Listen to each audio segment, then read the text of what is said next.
Located 9.3 miles away from the town of Estes Park, all the way up in the Colorado Rocky Mountains, is the Bierstadt Lake Trail. And if you go down the Bierstadt Lake Trail by about 1.4 miles, you will reach Bierstadt Lake. And Bierstadt Lake doesn't have a lot of information. I can't find an average acreage or an average depth, but what I could find is that it used to be known as the Hanging Lake by the Native Americans in the surrounding area.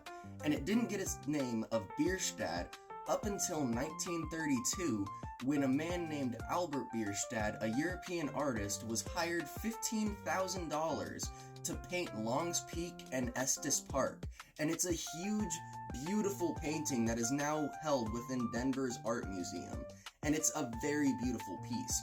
But it's reported that Bierstadt, the artist, would sit on the western coast of Bierstadt Lake and just paint. That was apparently his favorite spot to paint. That $15,000 back then now represents roughly around $430,000, which is a major incline of price. But this painting is just absolutely beautiful. And just like every other lake up in the Colorado Rocky Mountains, these lakes are very good for catching different types of trout, specifically brown and rainbow trout, and there's a lot of different wildlife in the surrounding areas that you can run into. There's a lot of different bird watching spots, there's a lot of different predators that you can run into, so no matter what, always keep a weapon on you, always keep prepared. Never a good idea to go out into the wilderness without.